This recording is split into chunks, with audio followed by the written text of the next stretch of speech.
I'll give it a chance. This is kind of interesting. Your DNA is probably already in a database. You didn't have to provide a sample or give consent, but the unique sequence of A's, T's, G's, and C's that make you are searchable nonetheless. Huh? So if you committed a heinous crime and left a bit of your DNA, law enforcement could search it in a database and identify you. This video includes a discussion of serious crimes, which may be disturbing for some viewers, so I wanted to let you know that up front. But I think it's necessary to talk about these crimes in some detail for reasons that will become apparent. Can you stand up? Why, is there any toes in it? In the small town of Visalia, California in the mid-1970s, one of the state's most prolific criminals got his start. He repeatedly broke into houses and stole small items like cash, coins, and jewelry. He was dubbed the Visalia Ransacker, but soon his crimes escalated.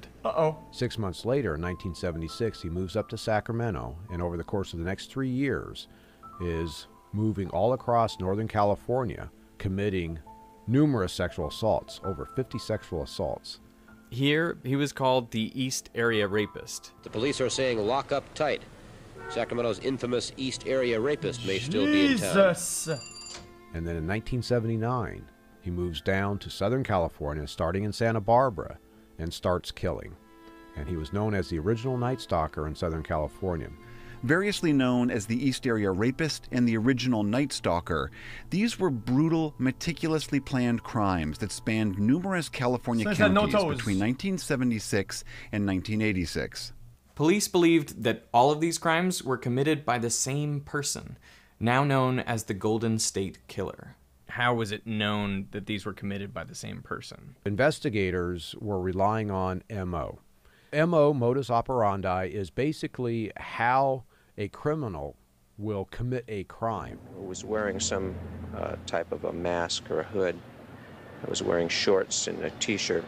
The Golden State Killer had a very distinctive MO. What he would do is he would break into a house with a gun, a house with a man and a woman. He would tie them up, tell the man, I'm going to put plates on your back. If I hear those plates move, I'm going to kill your wife and then kill you. Take the wife into another room and sexually assault her. Then he would go through the house no toes here. However much time, eating, stealing stuff, stealing little things or whatever. Eating? And then he would leave. How was he not caught based on fingerprint evidence? Well, he didn't leave his fingerprints. He always wore a mask. He always had gloves on. This was an offender that did everything to prevent himself from being caught. The Golden State Killer has been linked to at least 12 murders, 50 rapes, and a string of burglaries throughout California. Jesus!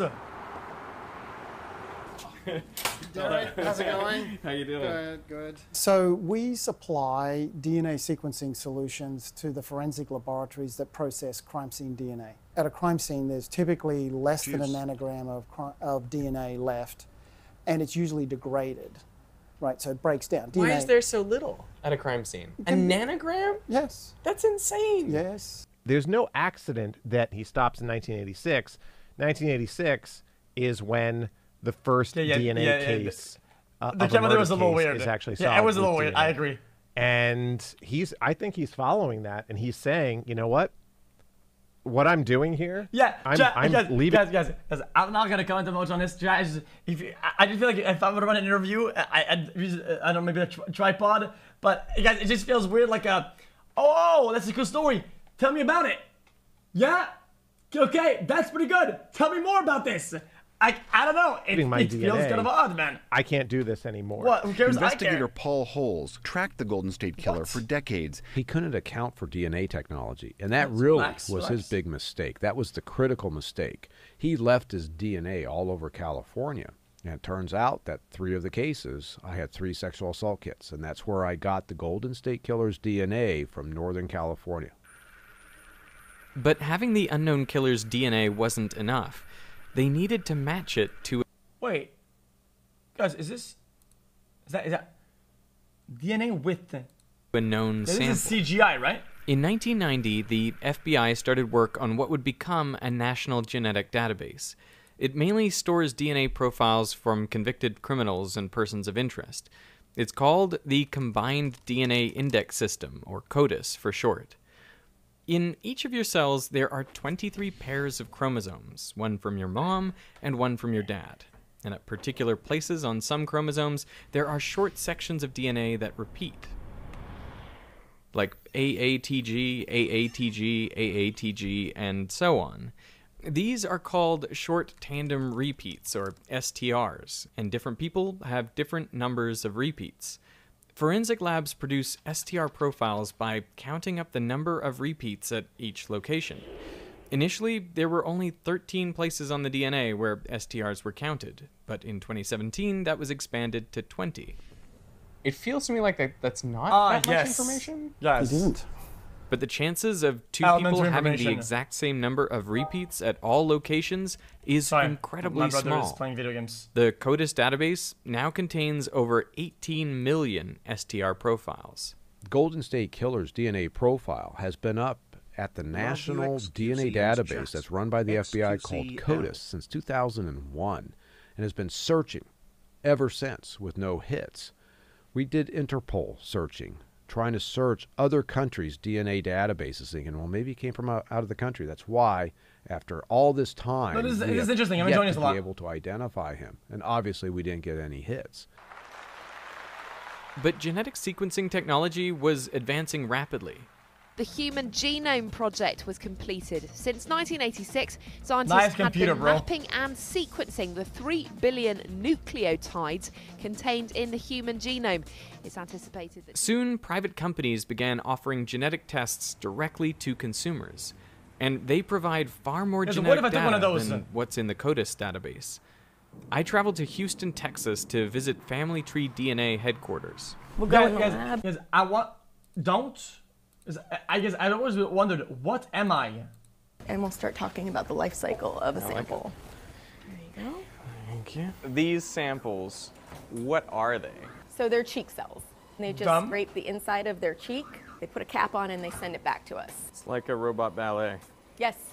So for DNA extraction, we need to remove all of the protections that are on the DNA and just separate it by itself so we can do testing on that. Instead of looking at 20 places on your DNA, these tests examine 700 to 800,000. The Family Finder test is based on what's called a microarray. And this is what a microarray looks like. Each one of those boxes is an individual. We can fit 24 individuals on here. And within that box is about 710,000 positions of your DNA that we're measuring, we're getting data for. 710,000. Yes, and they're called SNPs. So hang on, that's like 710,000 individual bases, like ATGC. Yes. For each person, you can measure 24 on that single chip. Correct. The human genome consists of 3 billion bases. All people share about 99.9% the exact same DNA, which means, on average, only about 3 million bases differ from person. I want to know the. Okay, I'll just keep watching. These individual letter changes are known as single nucleotide polymorphisms, or SNPs. So on there, are there a whole bunch of like little pieces of DNA then? Yes. So what we have is a short piece of DNA that is specific to one SNP. So it's one position in the genome where we know there can be a difference. Okay. Is there any example of a simple SNP that, confers some sort of... Actually, blue eyes is a single base change. Really? Yeah. So everyone with blue eyes has this one letter change. Mm-hmm. You can see now it's starting to scan the first box. The results of your 710,000 SNPs can tell you about your geographic ancestry or possible medical conditions. But I want to take a test like this. I think it'd be kind of good. I think it'd be cool content too. I want to know more, man. It can also quantify how related you are to someone else. The genetics of having a kid are a bit like cutting 2 decks of cards together. The resulting deck will share about half its cards with each parent, and there will be long sequences of cards. Oh, I get it. It would be 50% successful, 20% hot, 15% fashionable, 5% charisma, all that. But I want to know like more like where I'm from and whatnot. Which so, like, match identical. That's what I'm really looking for. Sequences in each parent.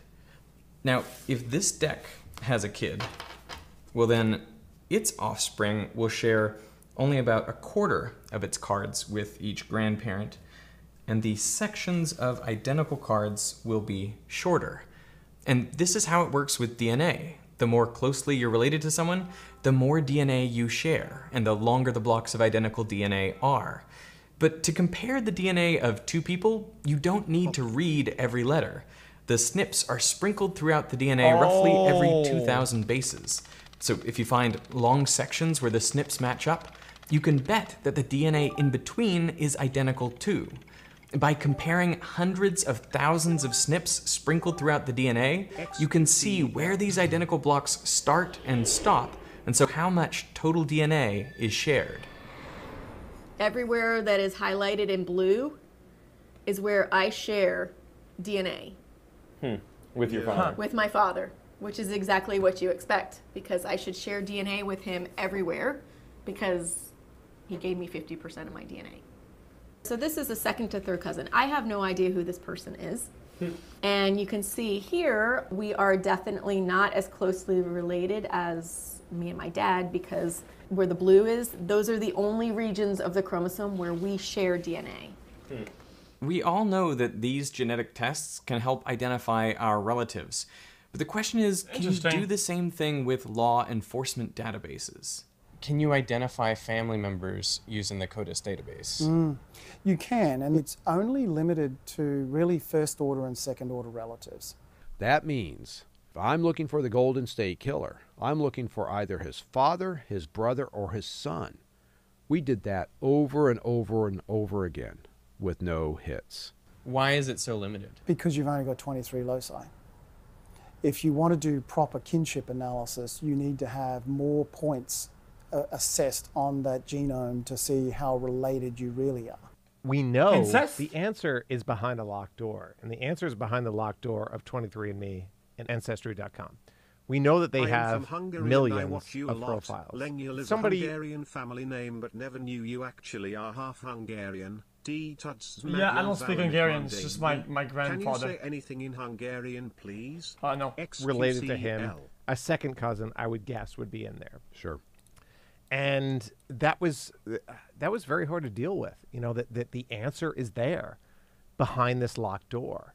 Law enforcement is not allowed to search the databases of 23andMe and Ancestry.com, but luckily for investigators, there was another way. An independent website called GEDmatch had been set up to allow people to connect with relatives. You can upload the raw data from any of the big genetic testing companies and search for matches. So when we initially search the GEDmatch database, our best hits come back at third cousins, which means they shared, our top hit, I think, shared about 1% of the DNA. Technically, wouldn't they be allowed to, like, look at a database, look at some guy and, like, send, like, let's say, a personal investigator and wait for him to do, like, a mistake where they can arrest him, right? Like, oh, look, he stopped at a stoplight. Oh, my God, damn. I just so happened to arrest you and I have to book you. Oh, damn, look, the DNA matches. Hey, it's very little DNA that's shared. No. But that's a starting data point. And theoretically, by taking multiple of these individuals that share DNA and building their family trees using traditional genealogy and public source documents like census records and obituaries and newspaper articles and findagrave.com, you build this family tree back until you get two of these relatives of the Golden State Killer. You get them to intersect, where now you see, they share great-great-grandparents together. Theoretically, Golden State Killer is a descendant from those same great-great-grandparents. So once I identify that common ancestor, it's now identifying every single descendant from those great-great-grandparents. And this becomes a huge process. People in the 1840s would typically have 15 kids. You have to identify each of those kids, and then all of their children, and then all of their children. So now we have this exponentially growing family tree. How wide did that tree get? I think we had over 1,000 individuals in that family tree. Oh, it's not that bad. But we knew a lot about our offender. We were confident he was born between 1940 and 1960. We knew he was a white male. We knew he was 5'8" to 5'10". You know, he's in California. He's up in Sacramento in 1976. He's in Southern California in the 80s. We basically narrowed it down to about 5 males, and then it's just investigations. With a suspect at their fingertips, this spring they followed him to a Sacramento area Hobby Lobby store and took a DNA sample from his car door handle. Days later, investigators recovered another DNA sample from one discarded tissue, which registered a match to DNA evidence left at one of the crime scenes. Investigators in California say DNA evidence led them to one of the country's most notorious serial killers. Former police officer Joseph James DeAngelo was arrested yesterday, and he is believed to be the so-called Golden State Killer. For 44 years, countless investigators have worked it and have failed to solve it. Within 4.5 months, a team of 6 were able to figure out who the Golden State Killer was, and that was Joseph DeAngelo. After the Golden State Killer was identified, the floodgates opened. Wait, and we were seeing that's every busted. week not only single killers but multiple killers, serial killers. Every week were being identified from cases in the 70s and 80s. Because there's been over 70 cases now. But the more the people have access to public information about people, right? They won't need it. They technically won't need like teams of like really hardcore investigators. They could have a system really do it on its own. This way. Right. And they continue to solve them at a fairly regular rate. And I think... Presumably that rate's just going to increase. Yeah. And there's going to be more. Uh-oh. Because it's working, and we are going to, you know, help find these people. But the scary thing is, in the US, you have 100,000 cold case murders with DNA. You have more cold cases, but the ones with DNA is estimated about 100,000. There's roughly about 650,000 sexual assaults. Cold cases with DNA.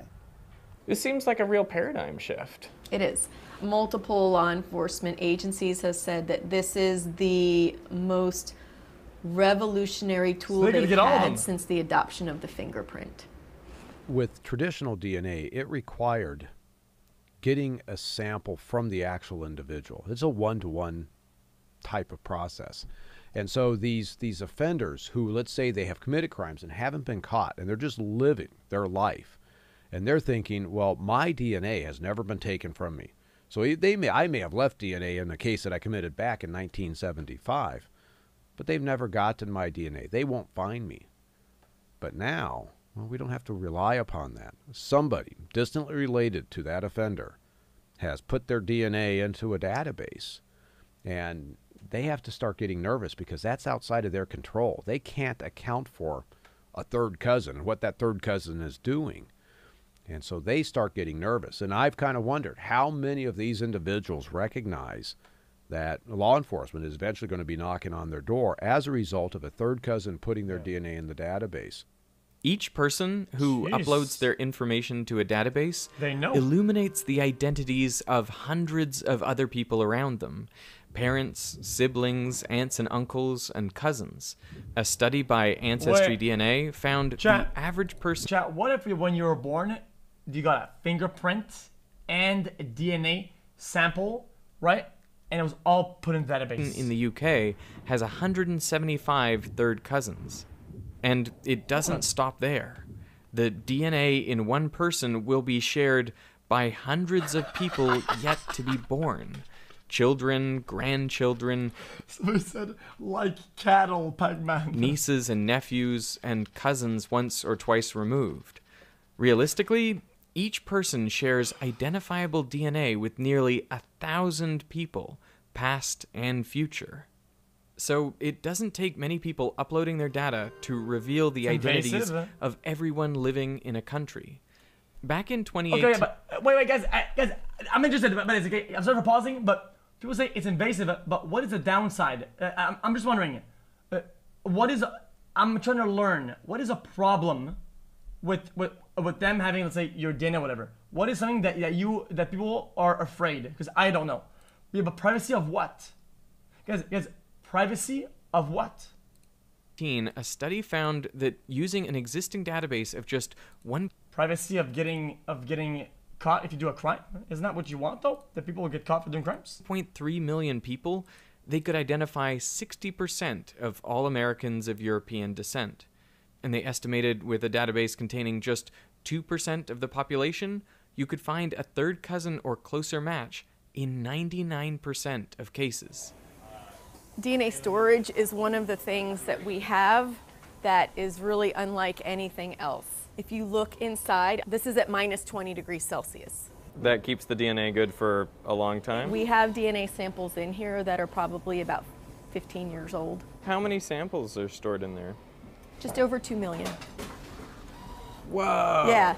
So the capacity is just over 2 million. 2 million people's DNA stored in this one small room. Man, hope you're doing fine. Wow. Keep doing what you're doing, xQc. By 2021, over 30 million people worldwide have taken a direct... Okay, I understand the concerns now. I understand the concerns. You were saying, what if your employer learned that one of your relatives or one of your cousins is somebody who did something really bad, and then you get denied a job because you're closely related to somebody, and they want to deal with the possible fallouts? I understand. I could see that as a problem. To consumer genetic test, the majority of which are through Ancestry and 23andMe, which do not currently work with law enforcement. What? But family... What? That's not the issue? Oh, okay. What is the issue then? Family tree DNA does. If you ask Americans, should we have a national database where everyone's logged in it? Oh, as by their DNA. Yeah, by their DNA. And that's my question. Most Americans will be somewhat uncomfortable with that, or potentially very uncomfortable with that. But we're kind of sleepwalking into that scenario. There are some people who are concerned with privacy. If anyone chooses or decides that they do not want their results to be used for law enforcement matching, they can remove themselves from that. I do worry about genetic information being used to discriminate dude. against someone. My biggest thing is health insurance. I worry about if you have somebody's DNA profile, deleting and some laws enacted, it's in the wrong hands, and they say like, guys, this isn't fucking 1960 anymore, dude. I don't think there's such a thing as deleting. This person has a proclivity, they're headed towards Parkinson's, they're headed towards this, they're headed towards that, and then rates skyrocket. What? That's the biggest place that I see as a privacy concern. Once your genetic information's out there, it's out there. It's not like a credit card where you can get a new one. Yeah, you're giving away something that you don't know what it can do. Well, yeah, our information isn't ours in the first place. Like, right. Our information... Missed it. What did the guy say? I wasn't listening. Concern. Rates skyrocket. Parkinson's. They're headed. This person has a proclivity. They're headed towards Parkinson's. They're headed towards this, headed towards that, and then rates skyrocket. That's the biggest place that I see. More?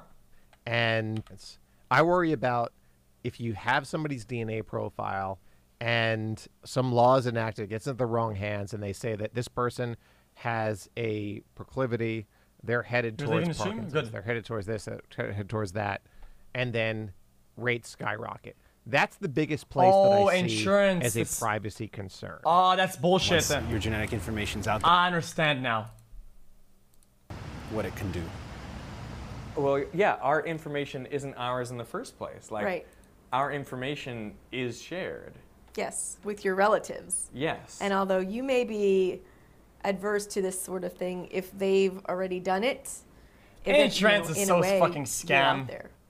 In society today, you have very clearly have two camps. There are those that are very comfortable having their genome available to be able to be searched for law enforcement purposes, and there are others that are not comfortable at all. And that's okay. The problem is, of course, those people who don't want theirs to be searchable could have their DNA uploaded inadvertently by their relatives. Do you know what I mean? So, like, if I don't want my DNA to be searchable by law enforcement, but my sister uploads hers, it's done so. Almost as good as me doing it myself. Right now, Family Tree DNA's policy is we will only accept samples from law enforcement. It narrows the search. Under certain circumstances. It has to be a sexual assault, identification of remains, DNA recovered from the scene of a homicide. And we also do child abductions. So if there's a child that's kidnapped and there's DNA evidence, we will process the DNA so they can try to find out who the abductor is. Those are the only cases that we will accept. Got it. Unfortunately, now GEDmatch has flipped off the switch. And GEDmatch has actually said that you're not allowed to have your information searched without opting in. Right. Was that decision by GEDmatch a direct result of this Golden State Killer case? No, it wasn't. No. You want to tell the story? You know, it had to do with a Utah case. Where an elderly woman was playing the organ in a church. And there was an individual who broke in and assaulted her. But it wasn't a sexual assault, but it's a serious crime. I believe tried to strangle her and left her for dead. I believe he thought that, you know, she was obviously dead and left. The police, I believe, approached GEDmatch because that they were concerned that he was going to recommit other crimes. But GEDmatch's terms of service said they would only help law enforcement in cases of rape or homicide. Her problem was that she didn't die. Because if she died, then... If she died, it would have fit the conditions, and they would have uploaded the sample because it met the terms of service and everything. So what happened? They didn't? They didn't take that case? They did. They subsequently caught the individual from that search that they performed on GEDmatch. But people within the genealogy world kind of got their passions inflamed, saying that is stepping outside of what this tool should be used for. And they ended up putting a lot of pressure on GEDmatch.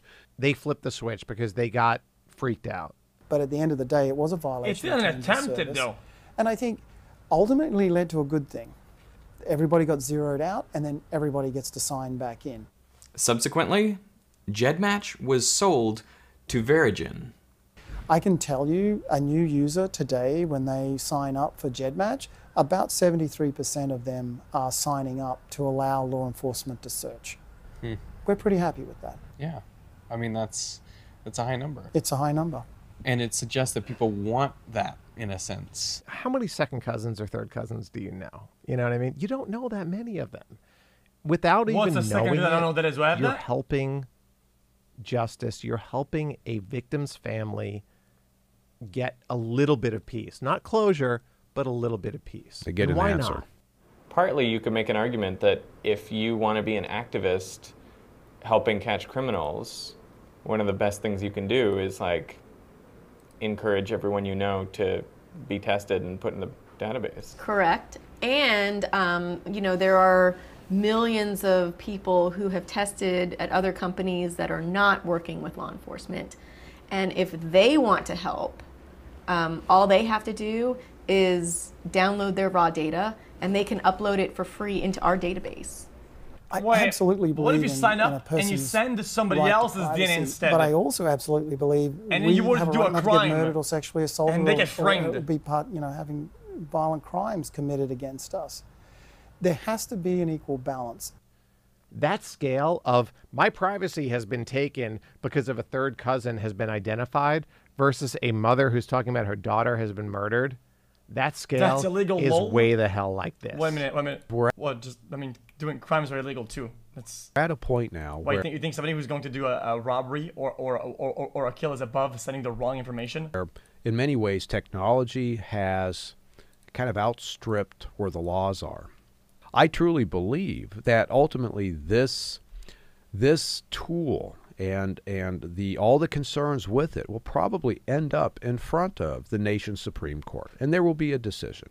My bottom line message, if you're going to make a decision, if there's going to be laws restricting law enforcement to use it, make sure that you're making an informed decision and not assuming what it is based on its DNA and genetics and law enforcement. Assuming is what we do, though. It really isn't what you think it is. I got to keep a couple million people happy so that I have access to the identities, kind of, in a sense. In a sense, right? Of millions, hundreds of millions of people. Right. And that's a pretty selective sample. These are people who are willing to give up video. Information to find. Guys, that was a good video. Guys, I enjoyed it. It was pretty much over at this point. What's DNA and genetics and law enforcement. 2 minutes remaining. Because it really isn't what you think it is.